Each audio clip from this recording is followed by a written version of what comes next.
politique et parlementaire qui, avec son équipe et l'école, a fait un travail formidable de mobilisation. Il a toujours une petite blague. Il me confie l'animation des conférences toujours après la pause méridienne, pour paraphraser Laetitia.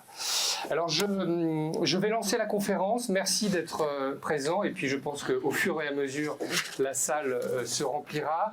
Je propose de vous faire une introduction sur notre sujet, dont vous pouvez lire l'intitulé ici, qui est les différentes nuances de soft power au service de la relation euro-africaine. Nous parlons de ça aujourd'hui. Alors, j'aurais tendance à vous dire quelle tuile, cher public. Nous nous apprêtons à échanger tous les 5 à propos de cette méthode d'influence douce qu'on nomme le soft power, et nous allons parler, attribué au fameux Joseph Nye. Certains d'entre vous ont dû l'étudier à l'école.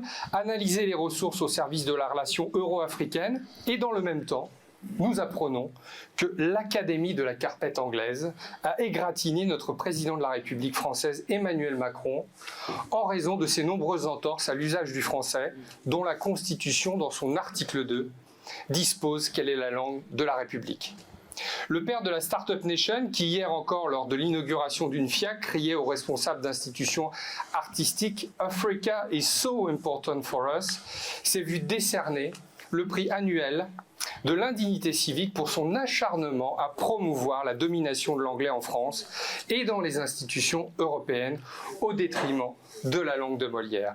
Et oui, même si le titre de notre conférence n'a pas de leçon linguistique à donner, reconnaissons qu'aux armes de cette manière douce, la langue est sans conteste l'une, si ce n'est la plus puissante. Elle doit servir d'avant-garde. La francophonie, forte de ses 300 millions de locuteurs, ne devrait-elle pas rester inflexible, comme le montrent sans ciller nos amis québécois? À partir d'un exemple humoristique, permettez-moi de filer un peu plus la figure de style autour de notre sujet.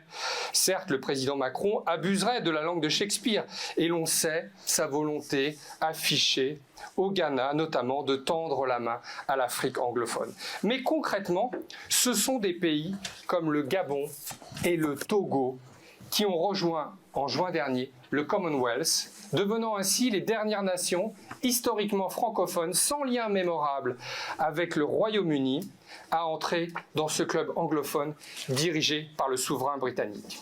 Doit-on s'en inquiéter pour la relation euro-africaine, le Brexit maintenant achevé? Durant nos échanges, nous évaluerons peut-être les antagonismes, s'ils existent, entre l'influence douce et le hard power, essentiellement militaire, qui malheureusement s'est imposé de manière trop visible depuis quelques années dans un nombre croissant de régions du continent africain. Doit-on admettre que M. Le Drian, ancien ministre des Affaires étrangères, avait vu juste lorsqu'il affirmait en 2009, devant les ambassadeurs réunis en conférence annuelle, « Il n'y a plus aujourd'hui de soft power en Afrique. On est partout, si vous me permettez l'expression, dans le hard ». La douce influence européenne cède sous le poids des actions militaires, des groupes terroristes qui se répandent à la vitesse d'un virus, à la douce communication non coercitive qui est le soft power. Ces agresseurs préfèrent la fabrication à l'échelle industrielle avec l'aide d'officines russes, des actions de propagande visant essentiellement un public important ici, la jeunesse. Dans un contexte, leur objectif, asservir l'attention de cette classe d'âge au travers des outils numériques et des réseaux sociaux, réduits à leur seule fonction d'atelier du complotisme et des fausses informations. Dans ce contexte, que peut-on penser des propos de la directrice générale de l'OMC, Mme Nkonjo-Iweala, lorsqu'elle affirme que le développement de l'Afrique passera par le numérique? Car une autre réalité du terrain montre que la moitié des citoyens africains sont encore, et on l'a dit ce matin, dans l'impossibilité de se raccorder à une source électrique, comme le regrettait récemment Cheikh Tidiane Diadio, ancien ministre des Affaires étrangères du Sénégal, à l'occasion de la World Policy Conference organisée sous l'égide du think tank français IFRI. Nous échangerons pour définir quelle place pour l'influence de l'Europe et de la France, alors que la formule rhétorique de sentiment anti-français s'installe abondamment dans le langage médiatique. Simple formule rhétorique sans consistance, donc action de soft power efficace ou déjà symptôme révélateur d'une autoproclamée tutelle russo-chinoise bien décidée à réduire à néant l'influence française et européenne sur le continent africain. Ainsi irons-nous peut-être jusqu'à envisager que le soft power n'a plus aucune nuance, comme l'impose notre sujet du jour, et qu'il n'a pour seule utilité celle de faire gagner une guerre par la conquête des imaginaires. Les stratégies habilement déployées par les Russes et les Chinois, si elles atteignaient leurs objectifs, désarrimeraient nos deux espaces géographiques dont la solidité des liens familiaux se mesure à l'aune des nombreux reproches qu'ils ont encore à se faire. Que deviendraient alors en Afrique nos apports essentiels en matière de soft power que seules les démocraties peuvent faire exister sur des sujets comme la culture, nonobstant les lenteurs à propos de l'épineux dossier de la restitution des objets d'art africains, sur la santé et l'épidémiologie, nonobstant les erreurs de certains programmes, sur l'économie et l'agriculture, nonobstant la difficile évaluation de la politique d'aide au développement.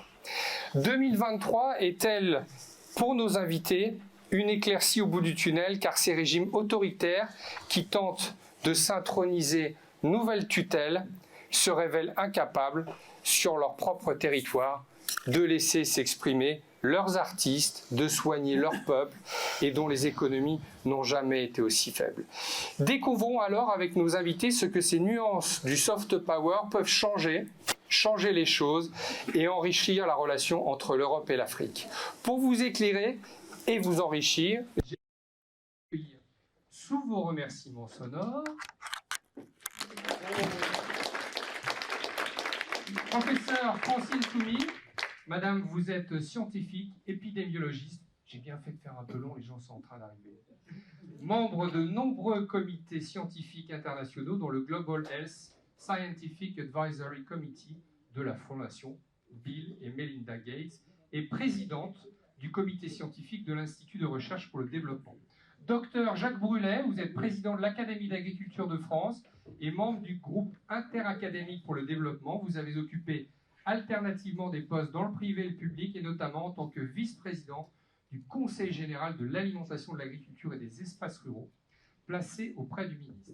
Monsieur Denis Deschamps, délégué général de la Conférence permanente des chambres consulaires et diplomatiques africaines et francophones, et membre de l'Académie des sciences d'outre-mer, et monsieur Mathias Léridon, entrepreneur et président du cabinet de conseil en communication Tilder, membre de l'Académie des sciences d'outre-mer et créateur du fonds de dotation African Artists for Development. Mesdames et messieurs, je vous propose donc dans un premier temps peut-être de dresser les constats dans chacun de vos domaines, et je vais commencer avec vous, Mathias Léridon. Soft Power, c'est un concept que vous connaissez bien puisque vous dirigez une grande société de communication, et dans la communication, c'est un peu comme Monsieur Jourdain, hein, on fait du soft power, alors non pas sans le savoir parce que vous le savez, mais vous pourrez peut-être nous définir ce que c'est assez rapidement et nous dire si vous pensez que c'est également un outil de gouvernance. Et puis, en esquissant votre propre nuance, celui de la culture, nous livrer vos constats de ce que l'on peut dire de l'objet culture en tant que moyen d'assurer la relation euro-africaine et pourquoi pas franco-africaine. Merci Jackie. Après cette introduction, il n'y a plus grand-chose à dire autour de ce demi-cercle. Alors, moi je voudrais dire deux choses en introduction. La première chose, c'est que le soft power, c'est en fait, en général, la capacité d'utiliser pour un État des moyens immatériels qui permettent d'influencer, d'orienter les relations internationales de cet État avec les autres pays, avec les autres espaces géographiques. Deuxième remarque en introduction, moi j'ai une vision du soft power engagé parce que j'ai une conviction profonde, il n'y a pas d'avenir pour l'Afrique sans l'Europe, il n'y a pas d'avenir pour l'Europe sans l'Afrique. Et que donc il faut, ma lecture du soft power, elle partira de cette conviction profonde, qui est non seulement une conviction, mais aussi un engagement à travers un certain nombre d'initiatives que je prends depuis maintenant une bonne trentaine d'années. Alors, d'abord je crois que le soft power, c'est une multitude de nuances. Il n'y a pas un soft power, il y a une multitude de soft power. Et moi, j'aurais tendance à dire qu'il est très utile de se dire qu'il n'y a pas des soft power les uns contre les autres, c'est-à-dire ceux des différents pays européens contre ceux des différents pays africains, avec une volonté de conquérir, entre guillemets, les uns par rapport aux autres, ou d'influencer ou d'orienter les relations qu'on a les uns avec les autres, mais peut-être de se dire qu'il faut qu'on construise un soft power qui soit un soft power africano-européen ou européano-africain, et en faire peut-être la base de ce que peut être un avenir commun entre le continent africain et l'Europe. Alors, quelques remarques de départ. Je rappelle que le premier pays francophone au monde est africain. C'est la République démocratique du Congo. La moitié du continent africain à peu près parle français. On a donc une langue commune. Et comme tu le rappelais tout à l'heure, il faut faire attention à ce que cet héritage historique commun ne devienne pas finalement un boulet dans la relation entre le continent africain et l'Europe. Je rappelle que le Rwanda a choisi, il y a quelques années, de passer du français comme langue officielle à l'anglais. Tu rappelais que les 2 derniers pays qui ont rejoint le Commonwealth, qui est quand même un peu atypique, sont 2 pays de langue française, dans lesquels il y a une longue tradition culturelle et historique avec la France. Donc il faut qu'on fasse attention parce que la langue est un des premiers éléments, une des premières nuances de ce soft power. Il y a des soft power dans lesquels la question ne se pose pas. Dans la musique mondiale est aujourd'hui teintée de, je vais dire, la créativité, l'imagination africaine depuis très très longtemps. On ne le sait pas forcément, mais la réalité c'est que, par exemple, sur la musique, aujourd'hui il n'y a pas de question, il n'y a pas de doute. Le soft power africain instille, j'allais dire, une culture de la musique un peu partout dans le monde. Dans la création artistique, on s'aperçoit qu'on a longtemps passé sous silence l'influence que pouvait avoir l'inspiration de la culture africaine dans la création européenne, à la fin du 19e, au début du 20e. Aujourd'hui, elle est reconnue, à l'époque, ce n'était pas le cas. Et aujourd'hui, c'est en fait une inspiration qui continue à aller dans ce sens-là, et une inspiration qui est aussi une inspiration pour les créateurs africains de ce qui se passe dans le monde en général. En matière de production audiovisuelle, puisque lorsqu'on parle de soft power, on parle aussi des industries culturelles et créatives, il y a des pays africains aujourd'hui qui sont des hubs de production. On parle beaucoup de Netflix, on parle beaucoup de Amazon Prime, on parle beaucoup de toutes ces plateformes. La réalité, c'est que de plus en plus de programmes audiovisuels sont imaginés, conçus, produits, réalisés en Afrique. Et petit à petit, lorsqu'on le met en comparaison avec ce qu'a été la création cinématographique en France et en Europe, on est bien forcé de constater que nous sommes de plus en plus doublés par cette création et cette production africaine. Il y a en plus aujourd'hui une volonté d'un certain nombre de pays de devenir des hubs en matière de soft power. C'est le cas par exemple du Bénin, qui va consacrer dans les 2 à 3 prochaines années 6 milliards d'euros à l'ouverture de 4 musées contemporains, d'une université consacrée à la création et aux arts, aux industries créatives et culturelles.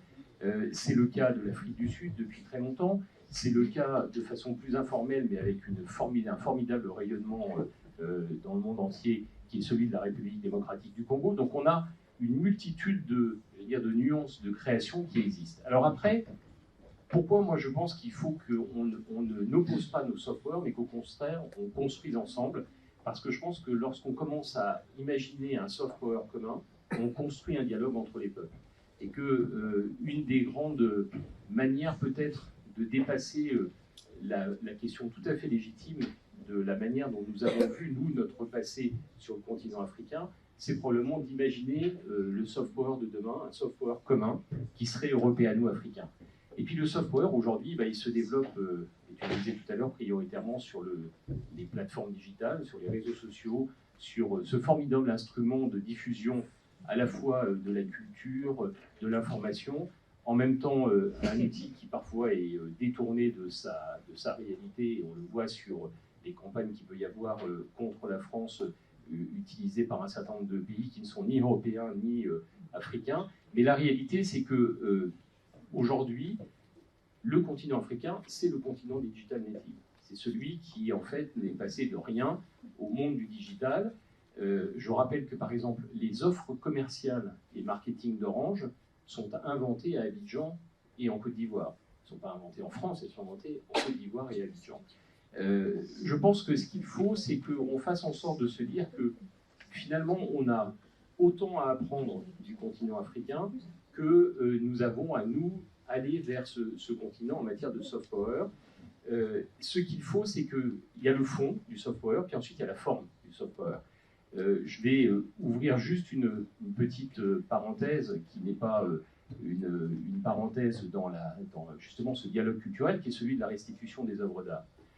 Nous avons ouvert un chemin, le président Macron a ouvert un chemin en restituant un certain nombre d'œuvres d'art au Bénin. Moi, j'étais à l'inauguration de cette exposition à Cotonou lorsque les œuvres d'art sont arrivées. C'était quand même un moment d'une émotion absolument incroyable qu'on ne peut pas mesurer, qu'on n'avait probablement d'ailleurs pas mesuré en restituant ces œuvres d'art. Mais il se trouve qu'aujourd'hui, alors que nous avons ouvert la voie, un certain nombre de pays africains disent bah oui, mais finalement la France a ouvert la voie, mais en même temps il y a plein d'autres pays européens qui ne restituent pas quelques dizaines d'œuvres, mais qui restituent des centaines, des milliers d'œuvres. C'est le cas d'Allemagne, c'est le cas de la Belgique, c'est le cas d'un certain nombre d'autres pays. Et donc il faut faire attention à ce que ça ne soit pas simplement des actions d'intention, mais que ça soit des actions qui soient dans la durée. Et c'est, à mon avis, en travaillant dans la durée sur ce soft power commun, qu'on pourra construire notre avenir commun. Je vais terminer là-dessus. Je pense que ce qui serait dramatique, c'est de penser qu'en fait, chacun doit travailler sur son soft power, chaque pays européen par rapport au continent africain, alors que je pense qu'il faut au contraire que nous travaillions sur un soft power de cet ensemble qui est l'ensemble du continent africain et de l'Europe. Merci Mathias Guéridon. On peut l'applaudir. Vous nous trouvez assez timoré en France sur ce dossier de la restitution, n'est-ce pas? Pionnier, peut-être. Pionnier, mais un peu timoré. Jacques Brulet, vous êtes président de l'Académie d'agriculture de France et membre du groupe interacadémique pour le développement. Votre expérience africaine est ancienne, longue, diverse et variée. Et vous souhaitiez partager avec notre public vos constatations en tant que président de l'Académie d'agriculture de France, puisque vous avez développé des relations fortes avec et entre académiciens africains, et notamment vos constats sur les raisons qui expliquent les fragilités de certains pays africains au manque de céréales, par exemple. Merci Jackie. D'abord, je suis très heureux d'être avec vous aujourd'hui parce qu'effectivement, je suis un Africain de cœur. J'ai passé plus de 15 ans en famille et en Afrique, dans plusieurs pays africains, la Mauritanie, la Côte d'Ivoire et Madagascar, qui sont des pays très différents. Et je suis un militant du rapprochement de l'Europe et de l'Afrique. Donc je voulais, après ces exposés brillants de la généralité sur le soft power, aller dans le concret. Qu'est-ce que c'est que le soft power pour nous? On a vu ce matin avec les ambassadeurs l'importance qu'avait l'agriculture pour l'Afrique. C'est évidemment aussi un grand espoir de ce continent, parce que 65% des terres arables qui existent encore, qui ne sont pas cultivées pour l'instant, c'est en Afrique. On pense à l'énorme bassin du fleuve Congo, qui est pratiquement équivalent à celui de l'Amazone, et il y a pratiquement très peu de culture. Donc il y a un potentiel extraordinaire. Donc soft power, qu'est-ce que ça veut dire pour nous? J'ai commencé par ça. C'est le soft power des cheveux blancs, de nous, les académiciens.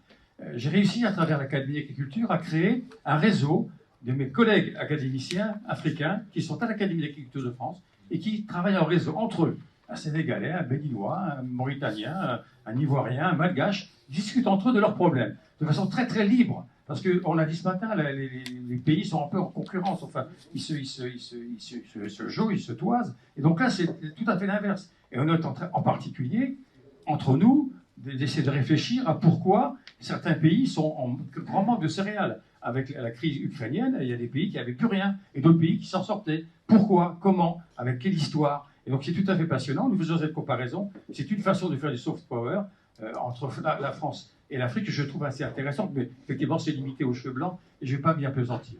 Alors en revanche, avec le GIDE, nous avons créé maintenant depuis quelques années un programme qu'on appelle GIDE Agri.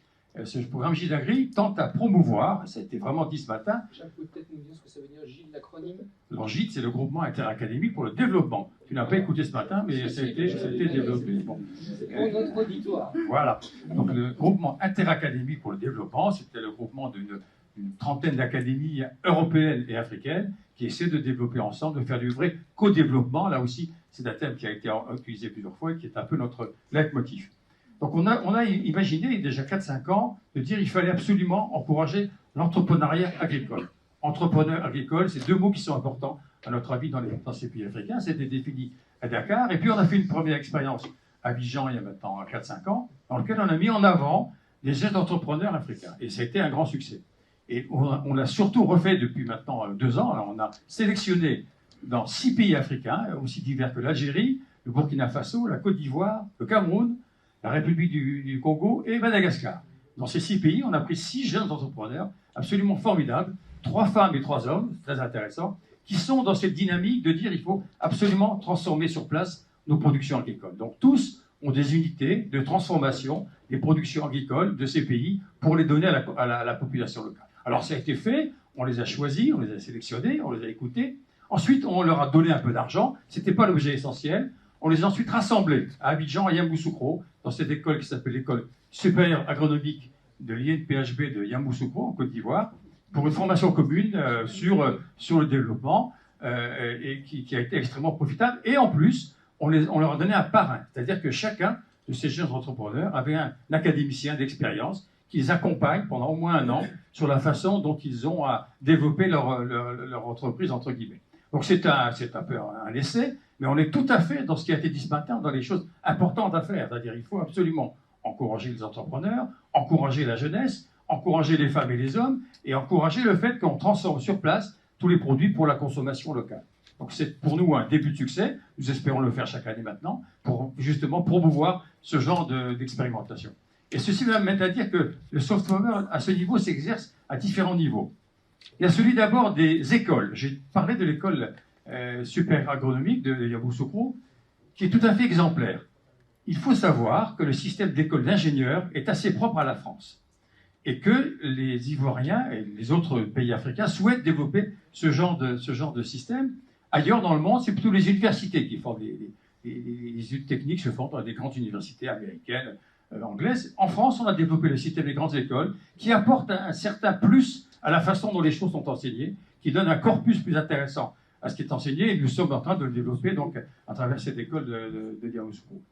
Ça n'a pas été beaucoup dit ce matin, mais nous sommes à la pointe de ces questions avec Catherine, c'est la recherche scientifique. Là aussi, même si effectivement en Afrique, ils n'ont pas les moyens de développer de recherche de base, de fondamentale, en revanche, sur la recherche appliquée, ils sont formidables. Ils sont vraiment au pied des problèmes, et je crois que nous avons absolument à travailler sur ce sujet. C'est du vrai soft power entre Europe et Afrique pour développer la recherche qui me paraît un élément très important du développement de l'agriculture africaine. Et puis, troisième chose, ça a été dit ce matin, c'est les rapports sud-sud. Grâce au GID aussi, nous avons la possibilité d'augmenter, d'améliorer et de promouvoir ces relations sud-sud. Je l'ai fait, moi, dans le domaine académique, mais aussi dans le domaine privé. J'ai réussi comme ça à monter une affaire entre des Mauriciens et des Ivoiriens qui marche très bien et qui montre qu'on n'est pas obligé à chaque fois de faire référence à l'Amérique, à la Chine ou à l'Europe pour faire des choses très bien entre Africains. Donc voilà ce que je voulais dire en introduction sur les constats que j'ai moi-même développés. Excusez mon enthousiasme, mais je le suis. Et merci de votre enthousiasme.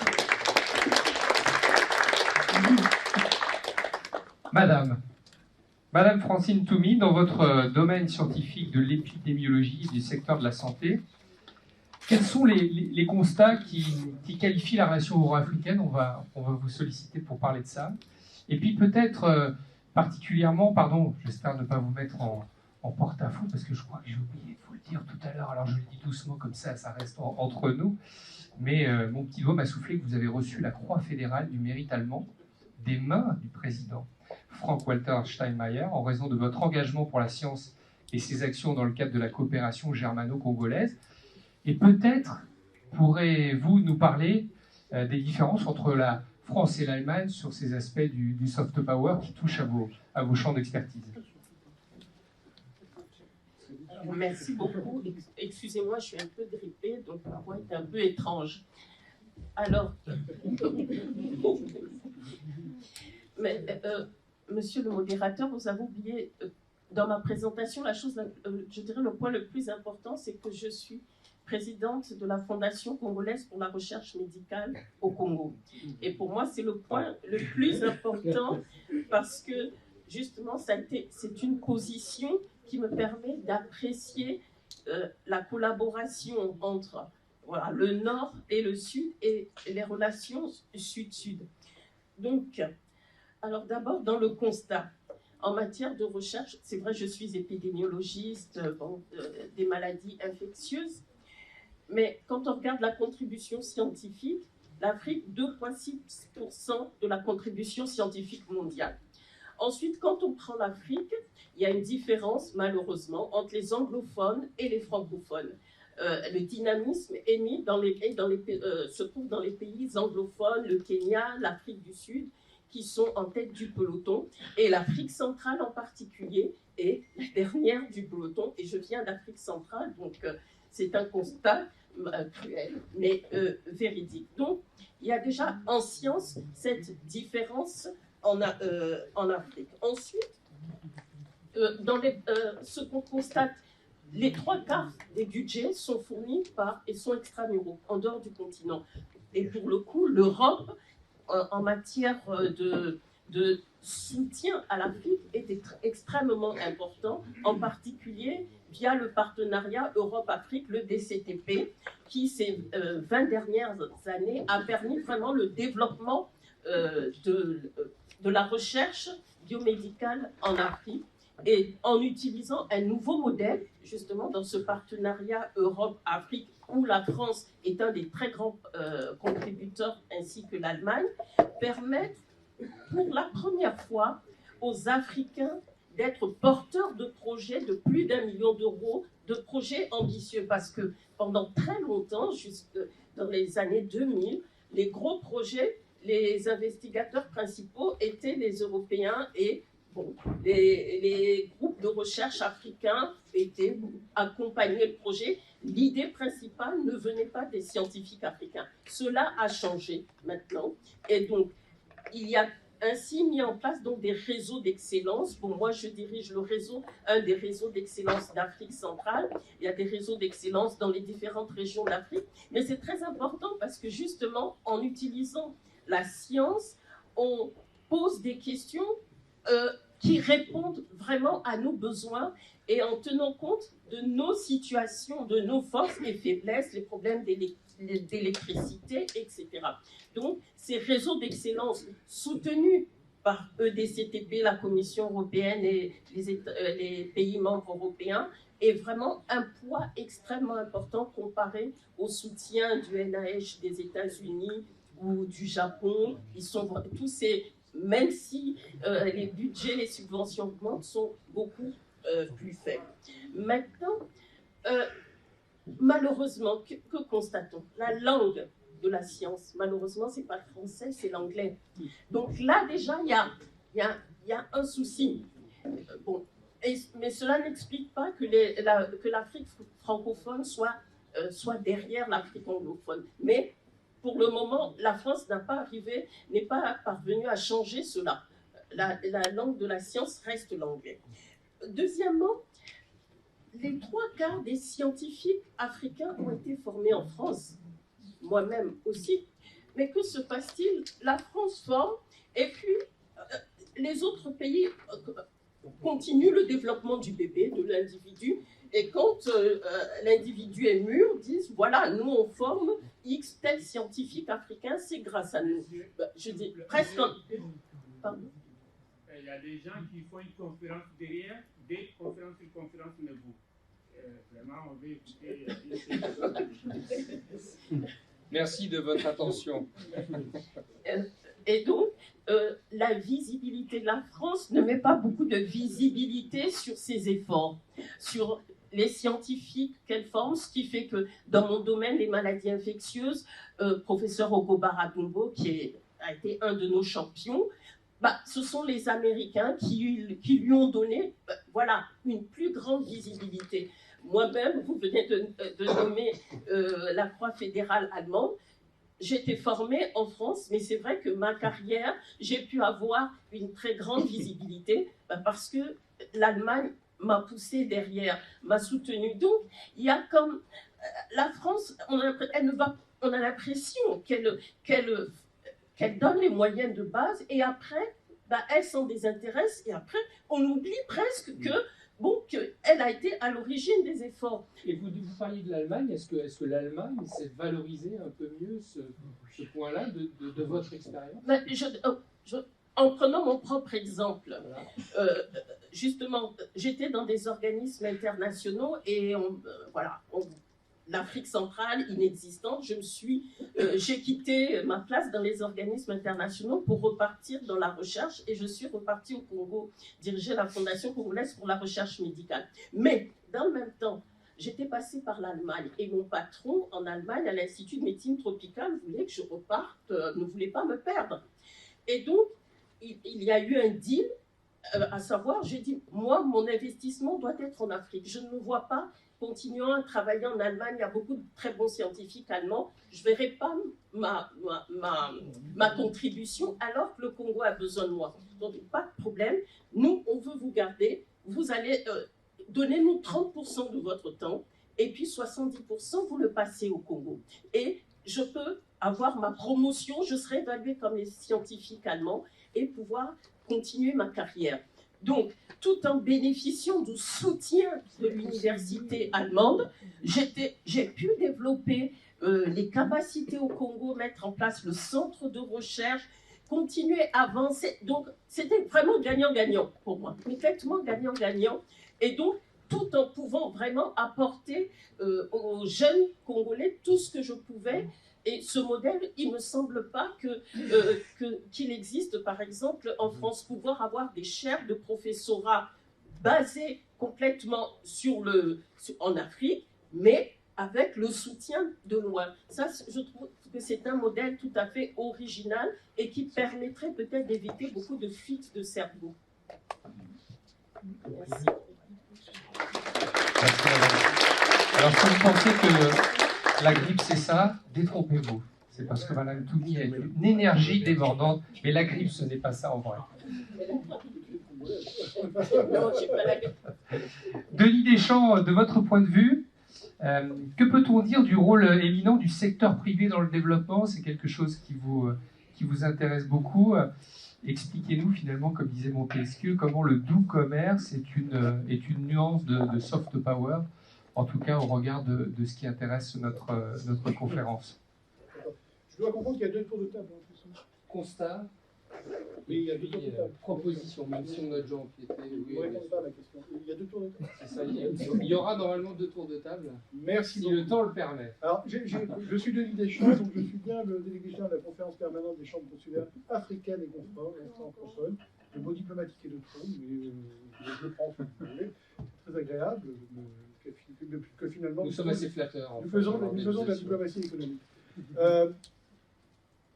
Je me suis dit en venant ici que j'allais intervenir devant un établissement d'enseignement, dans un établissement d'enseignement et devant des étudiants, devant de jeunes étudiants, et j'en ai profité pour éviter de répéter ce que finalement chacun d'entre nous, conférenciers, on fait lorsqu'on assure des conférences ou des ateliers comme ça, d'innover. Et j'ai pris comme innovation le recours à OpenAI ChatGTP. Et j'ai tapé dedans, comment fait-on pour promouvoir un soft power francophone? Alors, la machine a bouliné, assez rapidement d'ailleurs, et m'a produit un truc, mais bluffant, absolument bluffant, et tout particulièrement intéressant. Alors, bien sûr, ça commence par définir ce que c'est que le soft power. En gros, c'est l'influence au service de ses idées, de ses valeurs et de sa culture, plutôt que par la force militaire et l'argent. C'est un hard power, ça, par contraste. Et de ce point de vue, je me suis dit, tiens, il y en a qui ont bien réussi en Afrique, de ce point de vue soft power, de ce point de vue d'influence de soft power, c'est l'Afrique anglophone. Parce que l'Afrique anglophone nous renvoie une image, le Ghana, le Nigeria, comme quoi c'est un truc qui marche, ce qui n'est pas nécessairement vrai. Quelle est la monnaie qui s'effondre en ce moment? C'est le Ghana, c'est pas le franc CFA. Le Nigeria, moi je ne pousserai pas énormément à investir dans ce pays. Il y a des pays limitrophes qui sont beaucoup plus intéressants. On parlait du Bénin tout à l'heure. Le Bénin peut être beaucoup plus intéressant que le Nigeria. Bon, le Nigeria a pour lui d'être une puissance pétrolière et avec les vicissitudes que cela peut avoir. Voilà ce que peut être l'influence et la communication autour de l'influence est important. Alors en ce qui concerne le soft power francophone, je reviens sur la définition de OpenAI ChatGTP. GPT, oui. J'avais mis RGP au début, mais GPT. Voilà. Il s'agit de promouvoir le soft power francophone, signifie donc mettre en avant la langue française et la culture francophone dans le monde afin de la rendre attrayante pour les autres pays et cultures. Donc, tout cela tombe sous le sens. Ce qui est extraordinaire, c'est qu'il vous propose des pistes, des voies, 5 pistes, et que j'ai repris. On va commencer avec ces 5 pistes. Bon, bien sûr, c'est en investissant dans la langue française à l'étranger. l'Institut français à l'étranger, les bourses pour étudier en France. Moi, je rajoute à cela, on peut promouvoir aussi la pratique du français des affaires, parce que c'est une chose importante, le français des affaires. Faire du commerce, faire du business, faire des affaires en français, c'est essentiel. Et c'est ce qui, en effet, fait la force de l'Afrique francophone. C'est qu'on peut passer d'un pays à un autre en parlant la même langue et en développant les affaires. Le deuxième piste, c'est soutenir la diffusion de la culture francophone à travers le monde, par exemple en organisant des festivals et en encourageant les échanges artistiques et culturels. Vous avez parlé des musées, c'est vrai que la restitution des objets qui ont été faits dans les musées. Alors j'espère bien que quand j'irai à Cotonou la semaine prochaine, les musées seront enfin ouverts, parce que moi ça fait 3 fois que j'y vais, les musées sont toujours pas ouverts. J'espère que ça sera réalité. C'est fin 2024. Alors c'est un peu terrible, c'est là et puis bon, j'espère que ça évoluera de ce point de vue. Mais au-delà des musées, il y a, et je vois mon ami Mohamed là, tout ce qu'on peut faire par rapport à la culture numérique francophone. C'est un champ de bataille phénoménal. Vous êtes noyé par la culture anglophone. La plupart des jeunes de la diaspora qu'on peut rencontrer pensent que l'Afrique, c'est le Wakanda. Eh bien, c'est pas ça. Il y a autre chose. Et je pense que ce champ de bataille, eh ben, c'est grâce au numérique qu'on va le gagner. C'est grâce au métaverse. Alors, si vous voulez savoir plus de choses sur le métaverse, il faudra demander à Mohamed qui vous expliquera tout sur le métaverse. Mais toutes ces choses-là doivent être développées. Également, et j'y crois beaucoup, c'est en constituant un média d'influence francophone. C'est-à-dire qu'il y a un outil de contre-propaganda à construire. Bon, aujourd'hui, vous avez les Russes qui diffusent de l'information dans les réseaux sociaux, la France c'est mal, c'est pas bien, etc. Et qui est largement reprise dans les réseaux sociaux. En face de ça, il n'y a rien. Aujourd'hui, France 24. De votre point de vue, je n'ai pas terminé. Du secteur privé. Je n'ai pas terminé. Le troisième point, c'est défendre aussi les valeurs et intérêts de la francophonie en y contribuant à la résolution des problèmes internationaux. Donc là, il y a le rôle de la diplomatie française, des organisations multilatérales comme l'OIF, et nous nous attachons à la CPCCAF, que je représente, à défendre l'usage du français dans les organisations internationales. Je rappelle qu'à la Commission européenne, seuls 3% des textes sont français. 3%, c'est rien. Enfin, on y vient en encourageant les échanges et les collaborations entre les pays francophones et d'autres nations, par exemple en engageant des programmes de coopération, en encourageant aussi le tourisme et les échanges économiques. Alors, vous parliez du rôle du secteur privé et de l'importance du secteur privé par rapport à cela. Nous représentons la CPCCAF, Conférence permanente des chambres consulaires africaines et francophones, dans le diplomatique, en lien avec d'autres organisations comme le SIAN, comme l'EPCAM ou d'autres qui représentent le secteur privé français et européen. On défend un modèle européen-africain ou africain-européen de coopération élaboré par le secteur privé, pour le secteur privé, et qui passe par l'intervention des structures proches du terrain, qui sont à même d'identifier les attentes et besoins des entreprises. Parce que les entreprises qui sont en Afrique, les entreprises qui sont présentes en Afrique, savent ce qui est nécessaire pour développer leur activité, y compris internationale.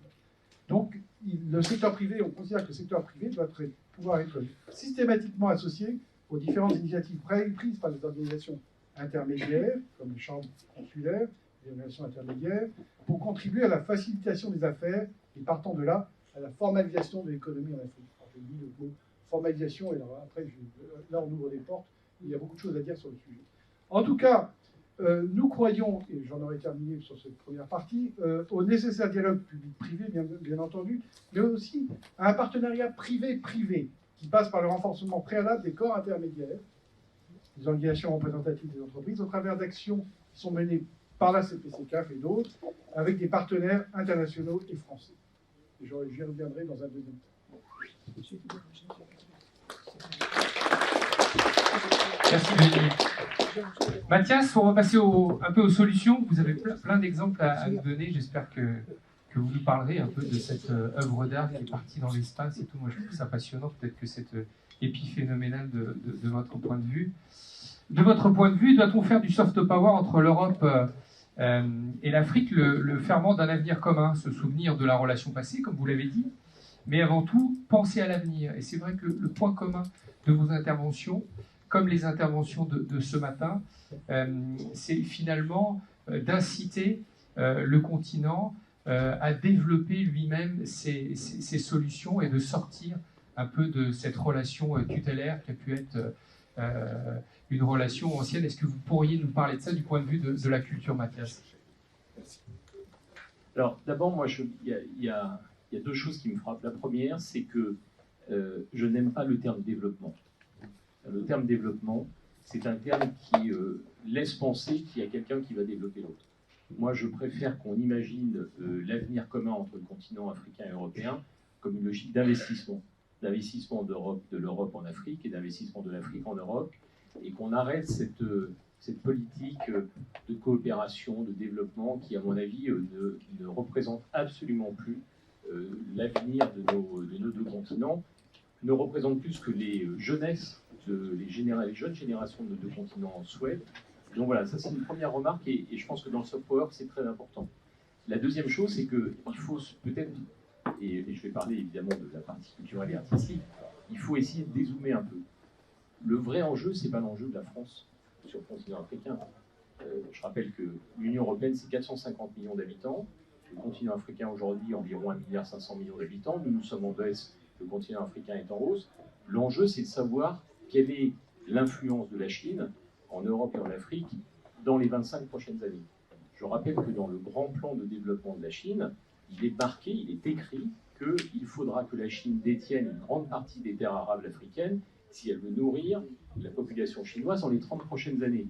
Donc, il faut qu'on arrête de se poser des questions à 6 mois, il faut qu'on se pose des questions à 20 ans, à 30 ans, parce que c'est là où on va construire notre soft power commun.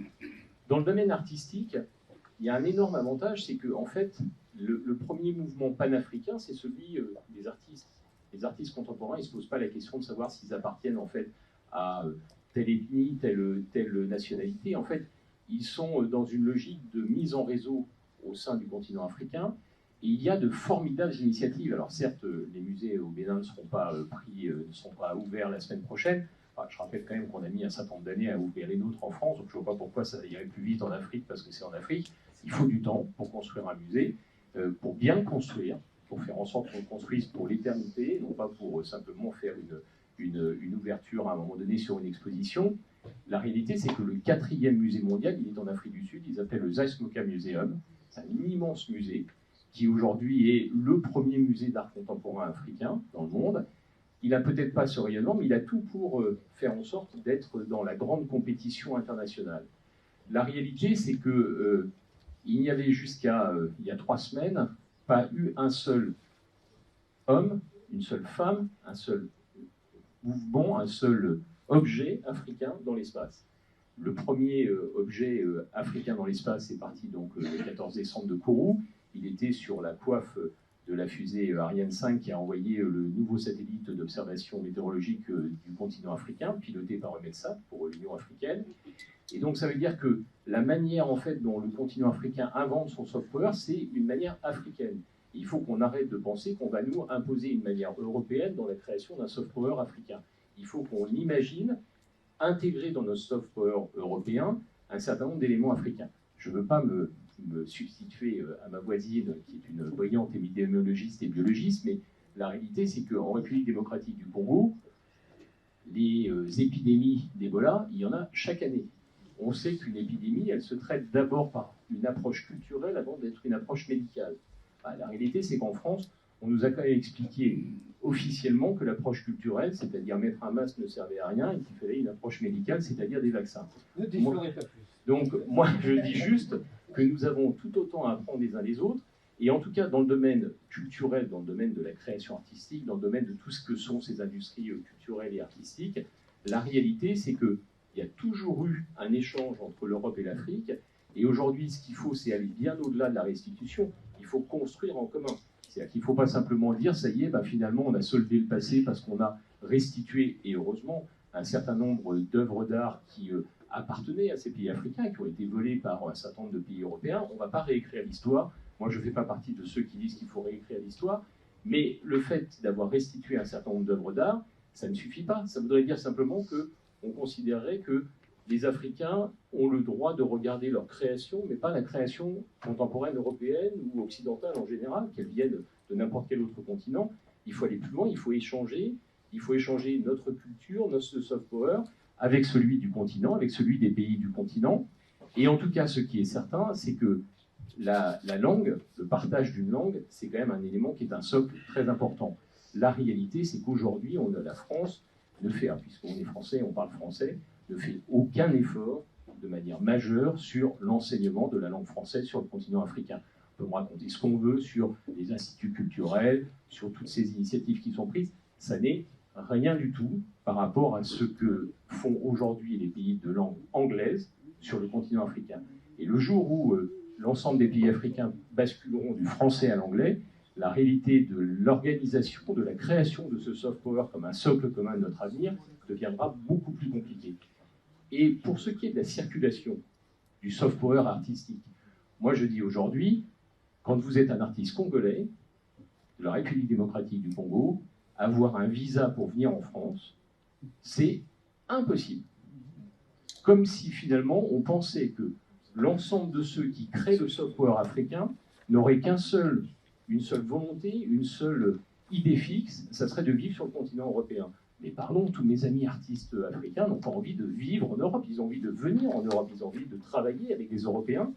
Mais comment fait-on pour venir travailler en Europe lorsqu'il n'y a même pas la libre circulation des artistes? Alors on a un visa particulier pour les chefs d'entreprise, mais ça, on considère par exemple que dans la dimension du soft power, ça n'est pas suffisamment important pour faire en sorte de faire des efforts. Donc je crois qu'il y a des grands discours sur le soft power, après ça il y a la réalité quotidienne de la circulation, de l'échange du soft power entre l'Afrique et l'Europe. Ça commence par faire en sorte qu'on puisse en fait faire en sorte de pouvoir avoir des Africains qui viennent sur le sol européen, des Européens qui vont sur le sol africain, et qu'on fasse en sorte que, notamment sur ce socle qui est la langue française, on fasse des investissements qui sont bien plus importants que ceux que font nos compétiteurs, entre guillemets anglais, qui évidemment réussissent bien, puisque les deux derniers pays qui ont rejoint le Commonwealth sont deux pays de langue française africaine. Et le président ne nous aide pas, puisqu'il parle beaucoup trop anglais, nous ne le répéterons jamais assez. Jacques, on a parlé du poids de la Chine dans ce continent. Aujourd'hui au Sénégal, 50% du blé est acheté en Russie, 70% du riz acheté à l'extérieur, alors que c'est le plat national numéro 1. De votre point de vue, pour rebondir sur ce que disait un peu Mathias, quelles sont les solutions pour remédier à ces fragilités? Alors, vous l'avez un peu évoqué avec le programme JIDAGRI. Est-ce que vous pouvez nous en dire encore un peu plus? Oui, merci Jackie. Je suis effectivement plus dans le concret que ce que vient de dire mon voisin. Effectivement, comment ça se passe? La grande majorité des Africains se posent d'abord la question: qu'est-ce que je mange à midi? Donc la nourriture, l'alimentation, l'agriculture sont absolument majeures dans les préoccupations africaines. Et pour revenir au soft power, nous essayons, à travers ce que nous faisons dans les académies, mais dans d'autres circuits, à augmenter, à améliorer la façon dont nous pourrions travailler ensemble. Je rappelle quand même que la France dispose, grâce au CIRAD, d'un institut de recherche qui travaille beaucoup sous les tropiques. On a nos anciens départements d'outre-mer sont dans les mêmes climats que l'Afrique. Et donc, on a un savoir-faire très fort, et je souhaite que ce savoir puisse beaucoup plus largement être diffusé, être partagé par nos amis africains. Je reviens aussi sur les universités ou les grandes écoles. Là, je suis aussi favorable à ce que ça se développe, et c'est le cas. L'école de Yamoussoukro est en partenariat fort avec Montpellier, avec Bordeaux, va l'être certainement avec les écoles du Sénégal. Donc ce partenariat me paraît aussi extrêmement important. Alors tu parlais de la Chine, ça c'est un vrai sujet. Effectivement, la Chine a vu depuis longtemps que le seul endroit où vous pouvez cultiver des céréales de façon importante dans les prochaines décennies, c'est l'Afrique. Et il faut absolument que les Africains fassent attention à ça, que les céréales qui seront produites ne seront plus des cultures de rente. Ce matin, on a parlé des cultures de rente. Il ne faut pas que les céréales soient des cultures de rente. Il faut que les céréales produites en Afrique nourrissent les Africains, et de façon intelligente. Effectivement, tu as cité le Sénégal. Je connais très bien Papsé, qui est un ami, qui est ancien ministre du Sénégal pour l'agriculture, qui est maintenant représentant le Sénégal à la FAO. On travaille beaucoup sur ces sujets. On a fait plusieurs articles dans plusieurs revues là-dessus pour alerter ces pays. Et je me souviens des discussions avec les amis béninois qui travaillent sur le sujet avec différents focus. D'abord, le Bénin, je crois, est un des pays en Afrique qui mange le plus de pain. Pour des raisons historiques, ils mangent des baguettes, ils mangent du pain. Ben, ils ont commencé à faire des baguettes avec d'autres produits que le blé. Donc ils font des baguettes avec du manioc, avec un peu de maïs. Premièrement. Deuxièmement, modifions la culture culinaire des Béninois pour qu'ils mangent un peu plus de production locale. Et quatrièmement, ben, produisons des blés dans le nord du Bénin. Dans le nord du Bénin, on peut produire des céréales qui ne sont pas du blé ordinaire, mais du blé adapté, permettant de faire du pain. Donc chaque pays, on l'a dit ce matin, chaque pays est différent, chaque pays doit trouver des solutions, et je pense que l'expérience que nous avons en France, et en Europe d'ailleurs en général, hein, notre ami a parlé de l'Allemagne tout à l'heure, nous avons de très bonnes relations avec nos amis de l'Académie d'Allemagne, ont des solutions et proposent des solutions, et je crois qu'il faut que nous fassions effectivement, c'est pour ça que je milite pour un rapprochement entre l'Europe et l'Afrique, parce que j'ai vécu dans le monde, et on voit bien que le schéma, la géopolitique se déplace vers le Pacifique. C'est la Chine, c'est les États-Unis, la Russie un peu, mais entre l'Europe et l'Afrique, il y a vraiment un vrai challenge intéressant pour la prochaine décennie. Mes enfants sont dans le même état d'esprit. Il faut absolument que ça fonctionne comme ça. Je ne sais pas s'il y a beaucoup, on n'a pas beaucoup parlé d'une zone africaine qui paraît importante, c'est le Maghreb. Le Maghreb, il n'y a pas beaucoup de représentants du Maghreb, mais là aussi, c'est quand même des pays qui fonctionnent. La langue française est largement pratiquée. Le développement se fait bien, la recherche scientifique se fait bien, l'enseignement aussi. Donc, et on connaît les aspirations du Maroc avec l'Afrique de l'Ouest. Je n'y ai pas contribué, mais je connais tout ça très bien. Donc, il faut effectivement que nous soyons, avec la langue française comme étant dénominateur commun, un outil de ce développement durable et intégré. Merci. Merci Jacques. Sous contrainte de la situation géomilitaire qui en ce moment est assez préoccupante, mais ça n'est malheureusement pas le sujet de la table ronde. Alors, Madame Toumi, je vais repartir sur mon sujet, je sais que vous m'avez regardé avec des grands yeux. Les aspects culturels sont essentiels pour aborder correctement l'arrivée d'une épidémie. On en parlait tout à l'heure. L'OMS nous avait prévenu, avait dit attention, vous, grands pays rationalistes, inspirez-vous de ce que connaissent bien les Africains, c'est-à-dire l'incertitude liée aux épidémies. Mathias le disait, on a à peu près fait tout l'inverse, et si on avait pu faire autrement, inversement, on l'aurait fait aussi. Peut-être de votre point de vue d'épidémiologiste, quelles sont les solutions que là, pour le coup, vous préconiseriez de l'expérience africaine vers l'Europe, qui, on peut le dire, a quand même très mal géré son épidémie, tout du moins au début. Mais vous avez tout en vous, parce que vous connaissez déjà tout. Alors, oulala. Pas très longtemps, parce qu'on est déjà en retard. Hein. Bon, je vais être très brève. Les leçons, je dirais, c'est très intéressant. C'est très intéressant que vous me posiez la question comme ça, parce que pendant toute la gestion, j'étais dans le comité de riposte à la Covid dans mon pays. J'étais impliquée dans des comités de l'Africa CDC.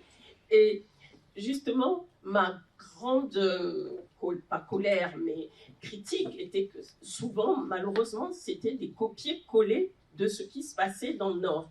Donc, tout au début, ça a été quand même plus des copier-coller. Je ne dirais pas que l'Europe aurait à bénéficier de notre expérience, mais ça a été plutôt l'inverse. Après, effectivement, lorsque les frontières ont été fermées, c'est très intéressant parce que là, on s'est retrouvés face à nous-mêmes, avec la situation, avec nos besoins, avec les scientifiques locaux, l'infrastructure présente, avec nos déficiences et nos forces, et il fallait riposter, contenir l'épidémie. Et effectivement, là, les anthropologues ont apporté leur contribution. C'est vrai que ce qu'on appelle avec sourire quelquefois les savoirs endogènes ont été mis à contribution. Et donc, peut-être, et que là aussi, beaucoup de nos pays, on a, en ce qui concerne les maladies infectieuses, on a des épidémies à répétition. Vous parlez de Ebola, en Afrique centrale, c'est récurrent, chikungunya, fièvre jaune, etc. Donc, on a aussi pris des habitudes ou des modes de fonctionnement un peu plus, peut-être, organisés pour une fois.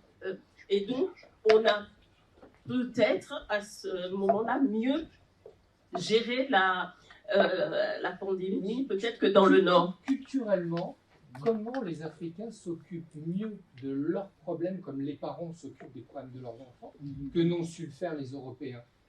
Quels sont les 2-3 conseils de très bon sens que vous pensez être détenteurs d'un continent qui a l'expérience de ces épidémies que nous n'avons pas? Alors là, en toute honnêteté, je ne sais pas où vous voulez m'entraîner. Donc, je ne sais pas ce que vous attendez comme réponse.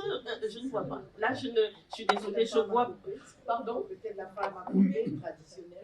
Les savoirs endogènes. Dans les... Oui, bon, c'est ce que vous appelez les savoirs donc, endogènes. ce que j'appelle les savoirs endogènes. Donc, bon, voilà, mais dans le même temps, pendant cette épidémie, nos gouvernants nous ont demandé aux scientifiques de répondre, trouver un traitement.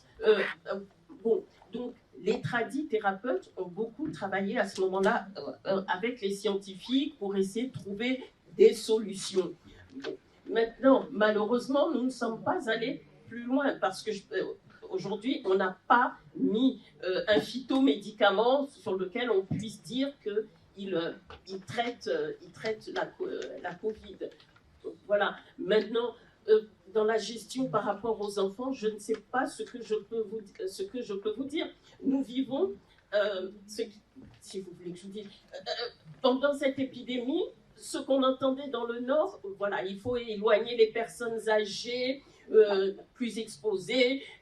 Nous, on vit, voilà, toutes les générations vivaient ensemble. Mais il n'y a eu aucun éloignement des personnes âgées, pour le coup, même lorsque l'on entendait qu'il fallait plus les protéger. Et nous n'avons pas vu l'hécatombe de nos personnes âgées. Donc, est-ce que les explications peuvent être multiples, mais on n'a pas du tout suivi, par exemple, ce modèle de séparer, mettre les enfants, les personnes âgées, il faut les protéger. On n'avait peut-être pas les moyens, voilà, la logistique pour pouvoir mettre les personnes âgées à part, mais en vivant ensemble, peut-être que, voilà, l'immunité collective, on donnera le nom que l'on veut, mais nos personnes âgées, nous n'avons pas eu l'hécatombe qu'il y a eu dans le Nord.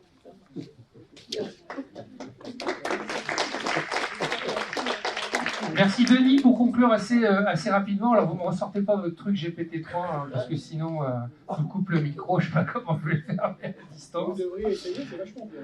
Alors, si je comprends bien, vous croyez, vous, au développement des nouvelles technologies de l'information et de la communication, c'est-à-dire ces solutions du privé pour la relation euro-africaine. Dans un récent rapport, Pricewaterhouse semble suggérer que les GAFAM en Afrique pourraient s'en servir comme outil de prédation. Qu'est-ce que vous en pensez, puisque vous défendiez tout à l'heure le développement des nouvelles technologies, un peu à l'instar de ce que dit la directrice générale de l'OMC. Pour conclure, Denis, et sans GPT-3, que pourriez-vous dire? Que pourriez-vous nous dire? Je vais répondre, mais vous avez votre question, je vais avoir mes réponses. Pour paraphraser un homme politique célèbre. Moi, je pense qu'il y a deux défis dans l'Afrique. Hein, parce que le GAFAM et tout ça, c'est des gentils, mais les deux défis, c'est la jeunesse.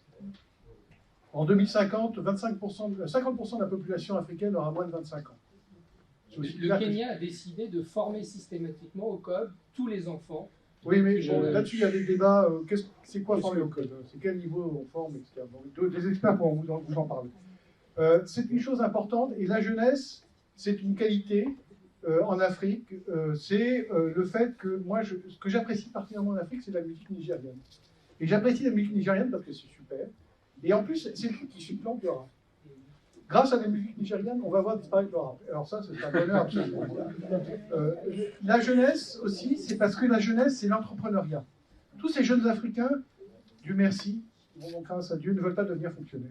Y a-t-il des particularismes de l'entrepreneuriat africain chez les jeunes aujourd'hui, comme il y a un nouveau particularisme de l'entrepreneuriat chez Alors, les jeunes? il y a un particularisme, c'est la débrouille. Alors, je ne parle pas de l'informel, etc., c'est qu'il n'y a rien. En gros, ils doivent se débrouiller. Et c'est pourquoi il faut intervenir pour qu'ils sont dans un monde sans normes, sans règles. Il n'y a pas de stabilité économique, pas de stabilité juridique. C'est pour ça que nous sommes très attachés à intervenir pour qu'il y ait des règles qui soient là pour assurer le développement de ces jeunes entreprises, de ces jeunes entrepreneurs, et le développement économique. Excusez-moi, j'utilise le terme développement, mais j'en connais pas d'autres. Moi, et puis, malheureusement, les Africains, quand on leur parle, ils parlent de développement et de coopération. C'est aussi bête que ça, mais... On ne rencontre pas les mêmes. Bon, on ne doit pas rencontrer les mêmes, en effet, mais ça, c'est complémentaire. Mais en tout cas, ils sont très demandeurs d'en savoir plus sur les normes, parce que les normes, c'est ce qui leur permet d'accès au marché européen, notamment. Parce que les normes, c'est pas qui a la norme, qui a le marché, vous connaissez le truc. Ils veulent en savoir plus sur la propriété intellectuelle, la propriété industrielle. Et là, pour cela, il y a plein de choses qu'ils doivent apprendre, comment protéger leurs produits, comment pas protéger tout ça. Et puis, dernière chose, je vais m'arrêter là, on l'a bien dit, l'espace juridique, il n'est pas extraordinaire. Il y a des solutions alternatives au droit, enfin au droit, pas au droit, aux juridictions. C'est l'arbitrage et la médiation. Et la troisième chose qu'il faut absolument promouvoir en Afrique, comme en France d'ailleurs, c'est l'arbitrage et la médiation. Voilà, j'en ai terminé là, et je vous remercie en tout cas.